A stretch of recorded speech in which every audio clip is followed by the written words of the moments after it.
I was on Quora a couple of years ago, and I stumbled across the question, why do people like shooting dogs? I said that I don't think most people enjoy it, but I also listed several reasons why people do shoot dogs. I didn't think I needed to explain this, but obviously that post was not intended to encourage people to go out of their way to shoot dogs, or to shoot dogs in general. Neither that post, nor any of my content, endorses animal abuse or needless violence of any kind against any living thing. Of course, there's a massive difference between abuse or killing for its own sake and self-defense or defense of property. I had to add a note like this to my entry later because my post got a share with an accompanying comment that said basically that people who like dogs should be themselves. But really, the question should never have been, why do people like shooting dogs? Of course, this question isn't a sincere one, and honestly seems more like baiting. Although this really does seem like a variation of other similar questions I've seen. Questions like, why do the police shoot dogs? Or, why do farmers feel the need to shoot dogs that chase their sheep? And is this a common practice everywhere? But an even better question is this one. Why do so many hunters love dogs so much? While dogs are often celebrated for their supposed role as these perfect companions, a candid examination of their history and inherent nature reveals a darker side. Beyond their ecological and environmental impacts, dogs have a long and often brutal history of usage in various forms of violence, ranging from entertainment via blood sports practices, for instance, to warfare and torture. Perhaps the most disturbing historical use of dogs in violence involves their deployment in torture and punishment. Throughout history, dogs have been used to inflict pain, terror, and even death upon human victims. In various cultures, dogs were trained to attack and maul individuals as a form of execution or severe punishment. The psychological impact of being attacked by a pack of dogs, or even a single dog, is immense, and the physical injuries can be horrific. And it should be noted that while a trained attack dog is very dangerous, dogs absolutely do not need to be trained to attack anything. It is second nature to them, and actually most breeds require a significant amount of aggressive behavior training. As in, they need training to be made less aggressive than they already are. Also very concerning is their role in the hunting of other animals and the challenges they pose when feral or uncontrolled, not only for human populations, but for local fauna as well. When presented with the history of dogs for purposes such as animal baiting or the subjugation of humans, many will reflexively rush to defend dogs as innocent, exploited victims of human malfeasance, as if the dogs were somehow made into something other than what they clearly are for these purposes. But dogs are inherently violent, and often much more so than their natural canine counterparts. As such, it is no surprise that sadistic controllers, hunters, and others would utilize dogs for these purposes. This inherent violence is not a recent development, but a deeply ingrained aspect of their evolutionary heritage. After all, dogs were bred and are still descended from apex predators.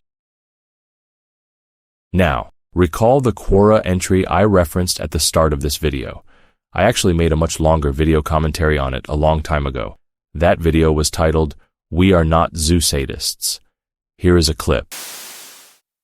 In my original post, I pointed out that most people who shoot dogs probably don't enjoy doing so, but that folks are sometimes compelled to do so by circumstances, and I provided examples. It seems somebody was triggered when I pointed out how hypocritical people can be about animal welfare. For instance, my original comments about hunting. I merely pointed out that many animal lovers, who tend to mostly just love one kind of animal, have no qualms about trophy hunting or generally hunting for sport, and that sometimes they even use their dogs to help them do so, and that they are hypocritical to arbitrarily value the life of a pet over that of another animal, because they would deem it immoral or unjust if someone did the same to the one and only animal species they seem to care about. Obviously, this was presented as a hypothetical, not something that is happening, or which I am saying should happen. It is to illustrate a point, not to suggest that people's pet dogs should be hunted, as that is obviously illegal. But you can imagine the outrage from those who themselves engage in actual animal cruelty at just the thought of living in a world where it is legal for people to hunt dogs, the way it is for people to hunt other animals. There is a harrowing video on YouTube of a pit bull to coyote. To be precise, that video is titled, "Pit Bull Attacks Coyote to Protect Owner."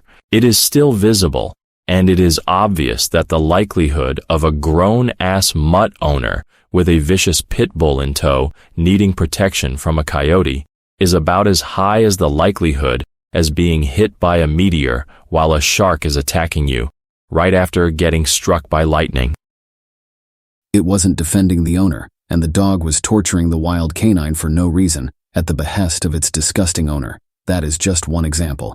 And if these exact same individuals, who like sport hunting or sicking their dogs on wild animals, but who love dogs, were consistent, they would see no difference between a person hunting a deer for sport or blasting a domestic dog for that same reason, or any reason. But it's very important to point out that there is a massive and major difference between randomly taking a gun to a wild animal that is harming no one, simply because you want to, as opposed to someone taking out a dog that's not only a nuisance, but a threat. I explicitly mentioned that I think sport hunting is cruel and pointless. Using dogs in cruel ways to harm other living things while risking the dog's health and life is nothing new either. An excerpt from a book on the drawbacks of dog and pet ownership, written in the 1970s.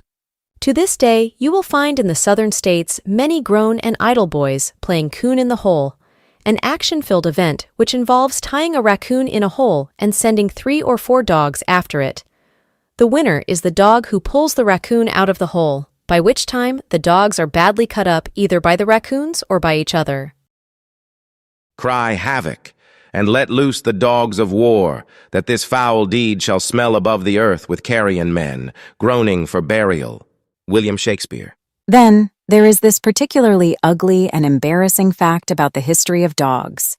War dogs, slave-catching dogs, and dogs used in endeavors like the conquest of the New World, and conquest in general. These dogs were the allies of certain men, but they were certainly not loyal or loving towards the men and women they chased, tore apart, and tormented. In general, dogs have an extensive history of use as tools of oppression, subjugation, and terror as well. This point is often completely lost on dognut ideologues. But if dogs were truly our best friends, particularly in some weird inherent and universal way, it would be impossible for any human to utilize them in this fashion, period. If dogs truly loved our species, they would not have it in them to inflict such carnage upon us. It wouldn't matter if humans trained them to or not. They would be unwilling or incapable of hurting their supposed friend. Dognutters today often seem to believe that dogs are on a par with humans, but do they actually view them as our equals? In the past, people who did this treated dogs like humans in every regard, which means they also punished dogs for various different offenses. The following text, which is also from the book, The Dog Crisis, illustrates this point. Certain early civilizations anthropomorphized animals, that is, gave them human qualities, to such an extent that the animals were held responsible for their own actions. In many cases, the animals were regarded as equals. The Zend Avesta, an ancient Persian book devoted entirely to laws governing the behavior of dogs, specified that if a dog bit a man or sheep, and the act was deemed premeditated, the dog was punished by having one of its ears cut off. For subsequent offenses, the other ear was cut off, then a foot, and after that its tail, one mutilation for each crime committed. The phrase, "give a dog a bad name" from 1705 was originally, "give a dog a bad name and hang him." This is because hangings, as punishments for chasing sheep and other offenses, were not uncommon at one time. These examples should perfectly illustrate the fact that the way dogs are treated today by many dog cultists, practically worshipped, shielded from consequences, and treated as though they can do no wrong. That is a relatively very recent phenomenon. As dog critics, we are constantly having to hear about how people are so much more dangerous than dogs. But even in 1977, a Pittsburgh Animal Welfare Society survey revealed that people were just as worried about getting attacked by packs of street dogs as they were about getting mugged, if not more so. Even today, the likelihood of being mugged is far lower than the likelihood of encountering a dog. Most of us encounter dogs every day and are seldom, if ever, victims of this kind of human-on-human violence, and the likelihood of being attacked by a dog today is higher than it has ever been. Now, let's go back to the use of dogs in hunting. The methods employed in dog-assisted hunting can be very brutal. Dogs are often trained to pursue, corner, and even kill prey. In some forms of hunting, such as boar hunting, dogs are used to engage and hold large, wild animals, exposing the prey to significant injury or death. This also sometimes puts the dogs themselves at risk, but dog people are supposed to be the biggest animal lovers in the world, remember? The pursuit itself can be prolonged and stressful for the hunted animal, leading to exhaustion, injury, and ultimately a violent end. And that's the whole point. There's a reason people use dogs for this. The ethical implications of using dogs to inflict suffering on other animals is rarely, if ever, seriously discussed by dog fanatics, and good luck getting them to see the inherent cruelty involved in such practices.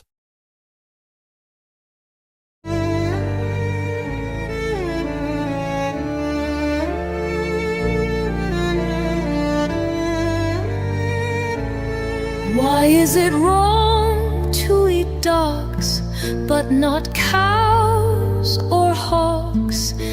Demean those who've eaten dog meat, but you're not vegan.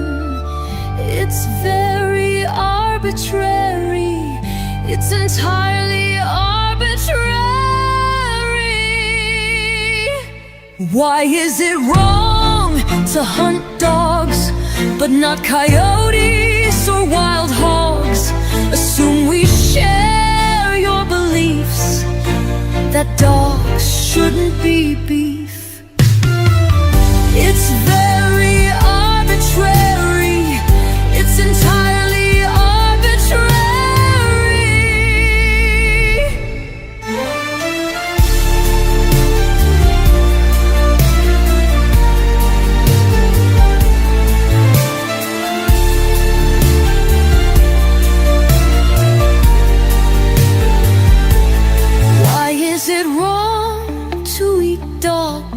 It's not intrinsically wrong. It's really no different than you eating fishes.